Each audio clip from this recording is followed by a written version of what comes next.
Hi friends, what's up and welcome back to my channel. So today I'm taking you on a little date with me. We're gonna go get a matcha together and talk about the 3 reasons why you're not losing fat, kind of the nutrition edition. You know what I'm saying? This is a follow-up video, like a part 2. I made a video with the same title like a few years ago and it covered more of the workout stuff. So we're gonna talk about nutrition and there is a reason why. First of all, some announcements. I have I don't even know how to drop this announcement, so I'm just gonna say it. We have a new free guide out all about nutrition for petite women. It's like 40 pages long. It has a free meal plan in it for multiple days, like 12 PFF recipes, and it teaches you about nutrition for petites, PFF, what that is, how to do it. It's honestly the greatest. I'm not even gonna downplay it. It's really, really great. So you can go check the URL below in the description. And the second little housekeeping message I have is Petite PWR is currently open for enrollment. That is our 12-week fitness and nutrition transformation program for petite women that we run all the time. And we are not always accepting new clients. We are right now. So if you want to join us for the September 7th cohort of Petite PWR and work with our dietitians and just get to feeling good, looking good for the fall, you can check out more in the description below as well, or book a call with moi or one of the members of my team if you want to ask some specific questions, you're just not sure if it's right for you. Okay, without further ado, I'm gonna take you on a walk, go get a matcha. I'm not sure if we're gonna post up at a cafe or in Domino Park in Williamsburg, but we will find out. Let's go. Bye, Sesame. No, you can't come. Sorry, baby, bye-bye.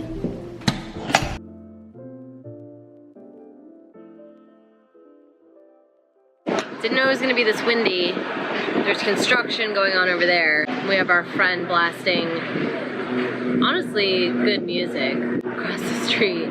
So if the audio is not the best, that'd be my bad.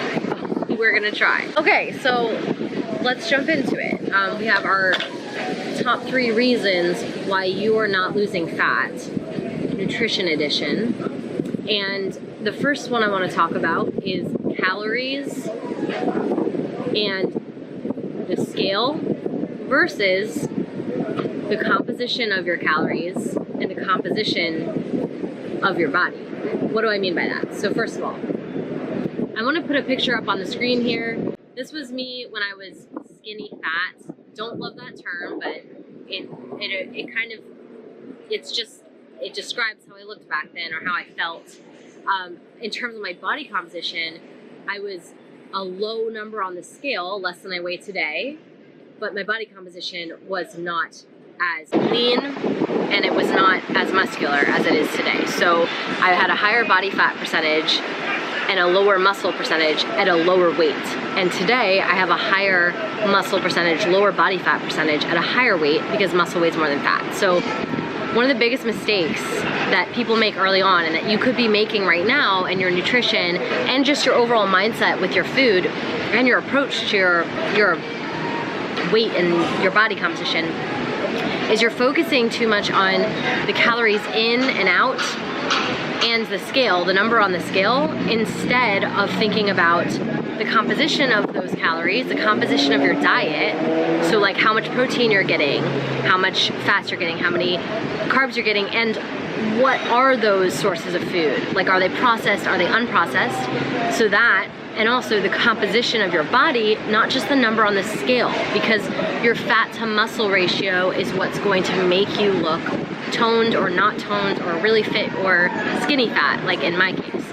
So specifically, this is really important mindset shift that I feel like a lot of women really need to go through when they're trying to figure out how to get healthy, tone up, get stronger, and improve their relationship with food, is to not put so much emphasis on the calories and really look at, okay, what calories am I eating? Like, what is making up these calories? Are they unprocessed, good, whole sources of food? Or are they really processed sources of food that aren't really doing a lot of good things for my metabolism?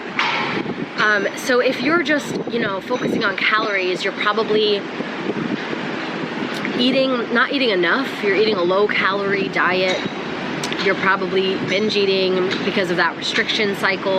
This is what I did, by the way, back in my skinny fat days. Eating a lot on the weekends, or binge eating on the weekends, or going out and, you know, having like no food during the week, having a lot of food on the weekends, or you're doing this thing where like you have no food all day, you have like a salad for lunch, skip breakfast, salad for lunch, try to eat a healthy dinner, but then you binge at night because you've been restricting all day. That would be like looking at calories alone and trying to just eat less and less and less, right? What would really help you fix this problem is to look at what you're eating and make sure you're getting enough protein, you're getting enough healthy fats in your nutrition, and you're getting enough carbohydrates, and you're looking at like the composition of those calories, not just the calories alone. Because there's a difference between 1,200 calories in processed food and 1,200 calories in whole foods. First of all, you can have way more whole foods in terms of volume than you can processed foods. So you're gonna feel more satiated, full, on a whole foods, you know, nutrition, rather than eating processed foods all the time. Now, I'm not saying you need to eat 100% perfect, unprocessed foods. Like, I don't do that. But, you know, 80% of the time, if you can have the composition of your diet be from whole foods, you will have an easier time making visible changes to your body composition and losing the fat that you want to lose. And again, for me, this was really big. I didn't think that the composition of my diet mattered. A lot of times you hear people just say, calorie deficit, it's calories in versus calories out. And yes, that is true to a certain extent. We can't ignore the laws of physics. We do need to, you know, move a little more and sometimes eat a little less. However, this is not always the case if, first of all, you've been chronically dieting your whole life and you're restricting and you can't even achieve a calorie deficit anymore. That's very common with petite women.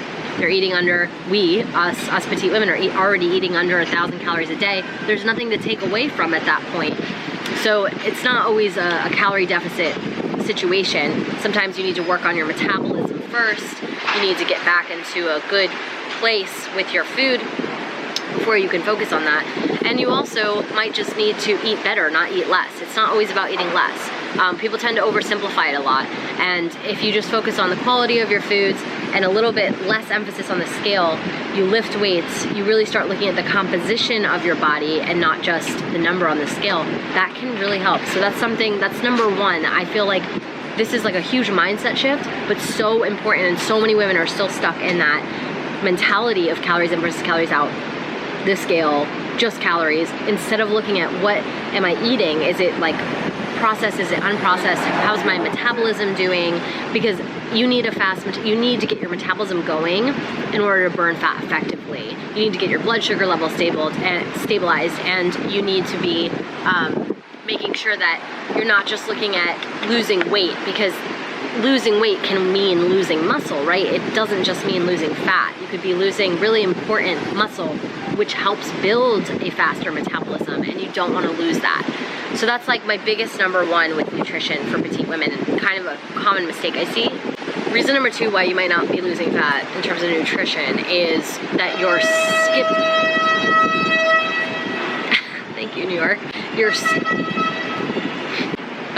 You're skipping meals, which is contributing to this cycle of overeating during other times of the day, and the skipping of meals ends up leading to overeating later. So it's like this cycle of undereating followed by overeating, restriction, and then binge eating. For so many years, the way I lived my life, and I kept forcing it. I don't know why I kept thinking it was gonna change. It never changed. I kept like waking up, having like no food for breakfast, or having a very high carb breakfast that had no protein in it, which is not good for your blood sugars. And then I would get to lunch, I'd have a chopped salad. I would have like their Caesar salad back like 10 years ago. And then I would try not to eat all afternoon at my corporate job. And then when dinner came, I tried to cook something really, really healthy, or what I thought was healthy at the time, or like I tried to just keep it like a small portion, like broccoli and chicken, or like a little bit of pasta.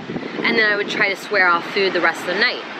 Now, this never worked for me. I didn't have the willpower. I was not setting myself up for success in any way, shape, or form. And so what would end up happening is I would binge eat late at night, like anything in my house. Goldfish was my go-to, Cheez-Its. I would binge eat anything I could get my hands on. It didn't really matter. I would just need to consume like 1,000 calories in a sitting because I had only eaten 800 calories that day. It was just not enough food to keep me going. This cycle, I really didn't realize how important it was and how it was holding me back for many years. But you can't lose fat if you're in a phase of restriction and then giving your food this many calories in one sitting and nowhere to put it. You'll just store it as fat. So I didn't even realize it was actually contributing to kind of the opposite direction I wanted to go. And it would be so much better if I just took all those calories that I was eating in one sitting at the middle of the night and spaced them out throughout the day earlier so that I didn't have that crazy hunger later.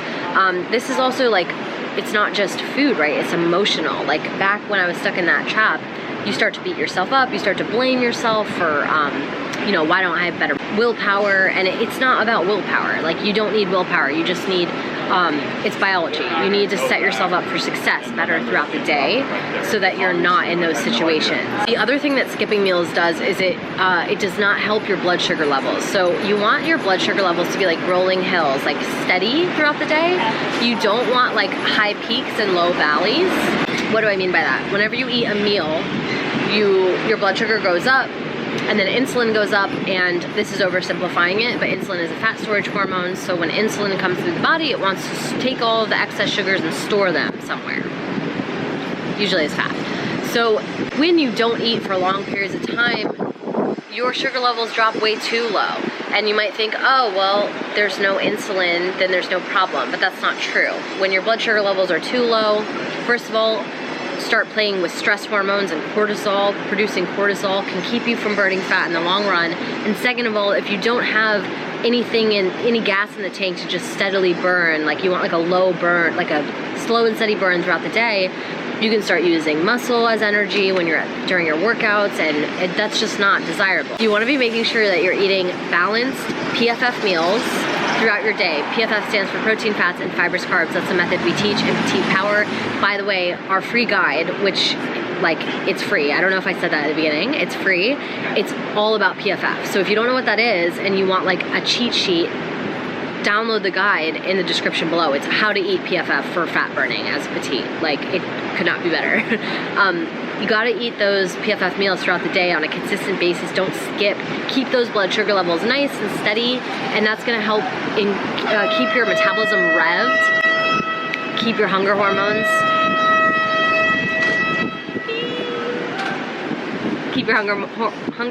at bay, and keep your body in fat burning mode. Okay, the third reason why you might not be burning fat as petite is that you're just not consistent for long enough.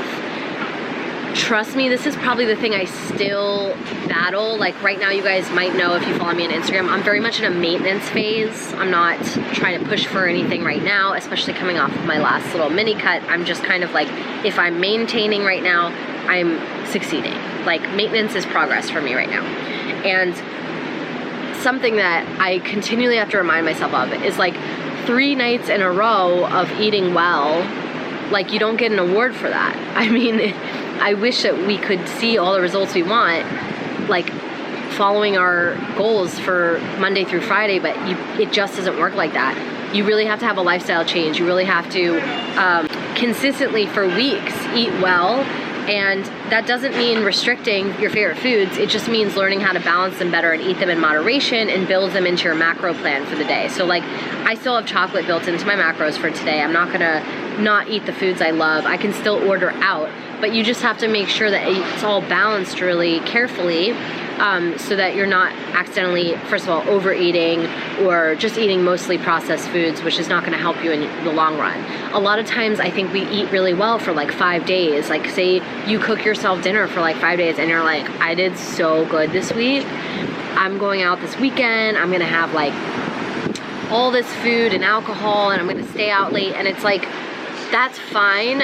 You should enjoy your life and you should have fun with your friends and you should eat the food.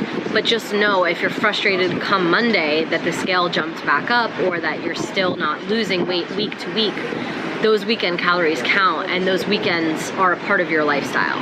So you might have to modify your lifestyle a bit on the weekends. It doesn't mean like you have to stay in or skip out on fun things. It just means, okay, can you have one fewer drink? Or can you plan your day better for the meal out? Or can you make a better choice when you eat out? And this is not required. You might decide, like this is what I decided recently. I don't really want to make a change to my lifestyle on the weekends. Like, you know what I'm saying? And so I changed my goal instead, because you can't always have both. You can't always have the lifestyle you want and the body goals that you want. Sometimes, you know, you need to work on a happy, healthy balance for you, for the phase of life that you're in at the time. So for me, I was like, you know, during COVID, I didn't drink alcohol. Right now, I'm having 1 or 2 a week. That's affecting me. That's an extra, you know, 450 calories per week maybe, depending on what I'm drinking.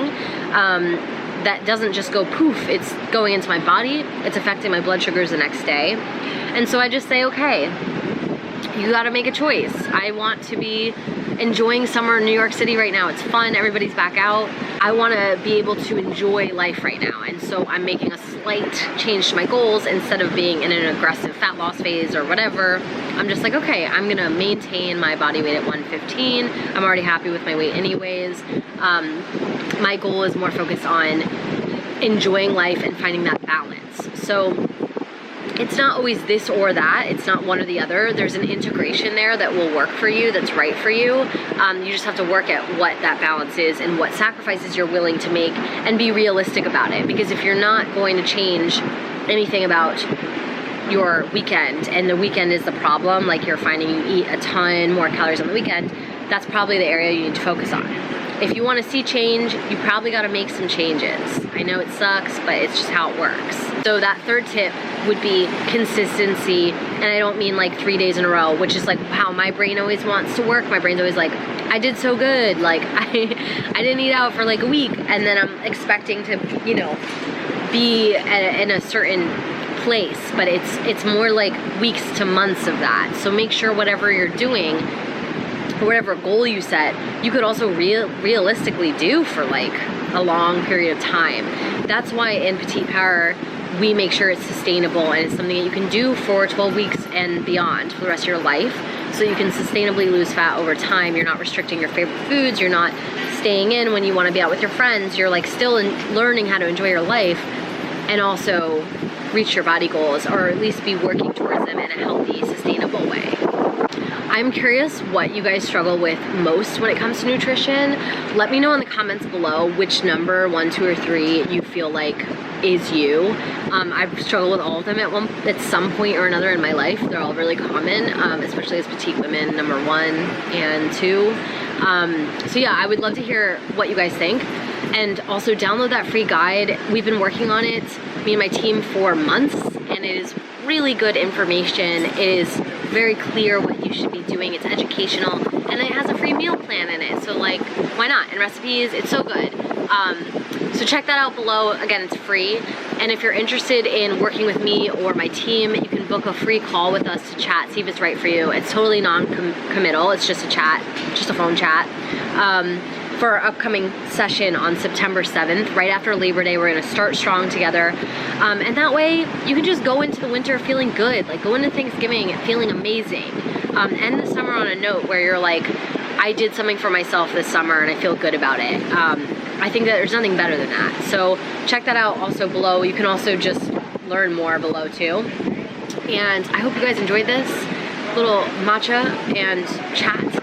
And give this a like, subscribe for more content tailored to petite women, and I will see you guys next week. Bye.